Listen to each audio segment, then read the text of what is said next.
नमस्कार दोस्तों।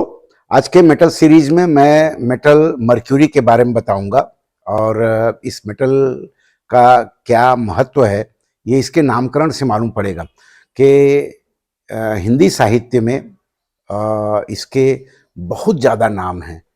और जैसे देखें तो रसराय, रसनाथ, महारस, दिव्य रस, रसोलह, रसोत्तम, रसेंद्र, रस धातु, फिर महातेजब, हरबीज, सिद्ध धातु, यशोद, सूतक, सुतराह, चपल, चैत्र, अमृत, दुर्धर, पुरभु, पारद, पारत, पारा।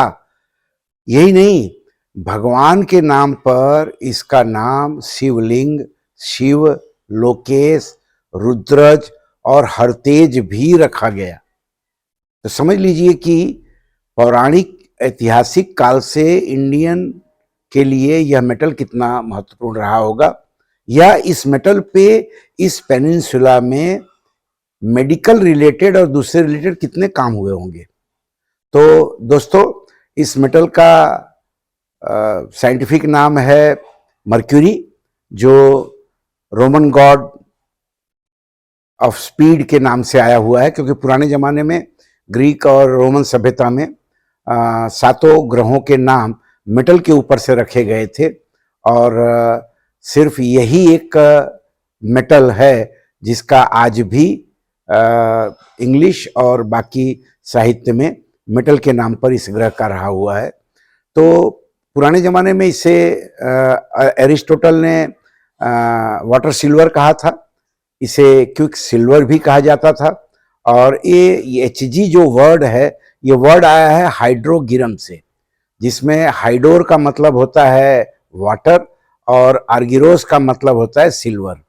तो आज हमें मालूम है कि इसके अलावा कैसियम, गैलियम, रुबिडियम और सीजियम रूम टेम्परेचर पे लिक्विड मेटल में पाए जाते हैं, लेकिन पुराने ज़माने में यही एक मेटल था जो कि लिक्विड कंडीशन में पाया जाता था, जिससे बोतल या दूसरे बर्तनों में भी भरा जा सकता था। और इस मेटल को लेकर के बहुत सारी भ्रांतियां रही, इतनी ज़्यादा भ्रांतियां रही कि इससे काफ़ी मौतें भी हुई। अगर भारतीय साहित्य में देखें तो रस रत्नाकर समुच्चय में इस मेटल के द्वारा, मतलब मर्क्यूरी के द्वारा, बहुत सारे मेटल का शुद्धिकरण और उनको अलग करने की पद्धतियां बताई गई। चरक संहिता में इसे रस और रसोत्तम के रूप में मेडिकल यूज़ के लिए बताया गया। और आज के सिंध में बाघ भट्ट के द्वारा लिखा हुआ सिद्ध योग और सिद्ध संहिता में भी पारे का प्रमाण मिलता है। इवन सिद्ध योग में इसे कीटनाशक के रूप में इसका उपयोग हुआ, ऐसा है। और तांत्रिक काल, जो आज का 700 AD से 1300 AD का बीच का समय कहा जाता था, इसका उपयोग बहुत हुआ। लेकिन हमारी एक समझ लीजिए कि दुर्भाग्य रहा होगा कि तक्षशिला से लेकर के नालंदा और वल्लभीपुर, इनके लूटे जाने के बाद, इनके डिस्ट्रक्शन के बाद में बहुतायत साहित्य और मेडिकल रिसर्च खत्म हो गए। तो आज जो प्रमाण है वो बहुत ही सीमित है। लेकिन जैसा मैंने बताया कि इसके इवन गोल्ड और सिल्वर से भी इसके ज़्यादा बहुतायत नाम दिए गए हैं। प्रचलित, अप्रचलित, प्रमाणित, अप्रमाणित, इसके लगभग 80 के ऊपर नामकरण दिए गए हैं, जो इसकी महत्ता को बताता है। तो लिक्विड कंडीशन में होने के कारण इसका अलग अलग सिविलाइजेशन में बहुतायत प्रमाण नहीं मिल पाया है। लेकिन पुराने ज़माने में आज के स्पेन में, मतलब रोमन और ग्रीक सिविलाइजेशन में आज के स्पेन से पूरे दुनिया का लगभग 80% माइनिंग सिल्वर का होता था। और यह सिल्वर मर्क्यूरी सल्फाइड, जिसे सिनाबार कहते हैं, उससे ये माइनिंग होता था। उसे आज के विनिएगर या कॉपर के साथ में मेल्ट करने पर, कॉपर ऑक्साइड के साथ मेल्ट करने पर यह निकाला जाता था। ज़्यादा गर्म करने पर भी इसका मिलता था, लेकिन इसमें से जो पॉइजनस गैस निकलती थी, इसलिए माइनिंग साइट पे बहुत ज़्यादा कैजुअलिटी हुई। इवन 20वीं सेंचुरी में चाइना में जब मर्क्यूरी के माइंस मिले तो उनमें बहुतायत माइनिंग वर्कर के रूप में कन्विक्ट और जिनके सजा याफ्ता गुनहगारों का उपयोग किया गया और उनमें बहुत सारी कैजुअलिटी हुई। तो दोस्तों, इसके अलावा जो देखें तो इजिप्ट के ममी में, जो कि काफ़ी समय तक अंदर दबे रहे, तो 1500 BCE मतलब आज से 3500 साल पहले के सिल्वर के अपने मर्क्यूरी के प्रमाण मिले हैं। इवन जो इजिप्शियन किंग थे जिनका नाम था अहमद इब्न तुलून, जो 9th सेंचुरी एडी में थे, उनके भी प्रमाण मिले हैं। वह मर्क्यूरी के पूल पर आराम किया करते थे मेडिकल रीजन के कारण। और इसके अलावा मेक्सिको पिरामिड जो नवंबर 2014 में एक्सकेवेट हुए, उसके अंदर भी मर्क्यूरी के प्रमाण मिले हैं। मायन कल्चर में मतलब आज के 500 BCE मतलब ऑलमोस्ट 2500 साल पहले ये मर्क्यूरी पूल के रूप में मिला हुआ है।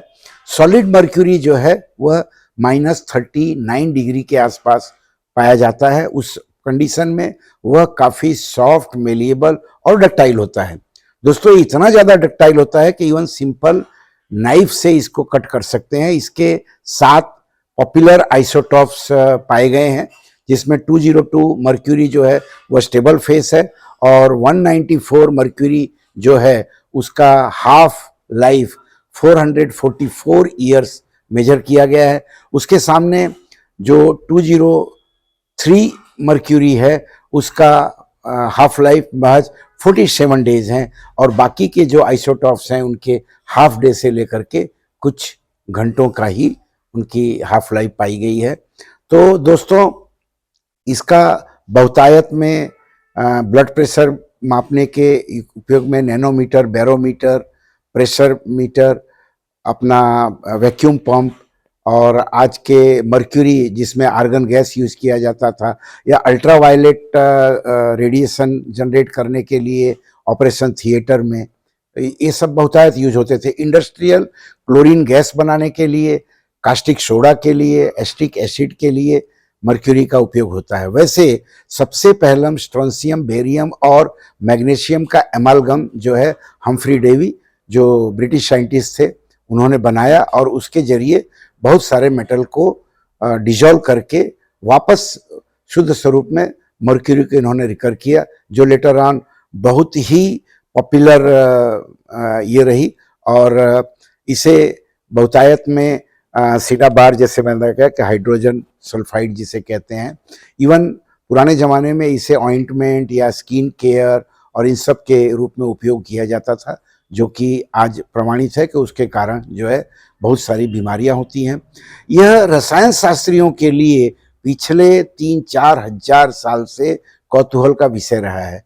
ठग लोगों के लिए यह बहुत ही आइडियल मेटल रहा हुआ है। पुराने ज़माने में ऐसी मान्यता थी कि मर्क्यूरी से बहुत सारे मेटल बनाए जा सकते हैं।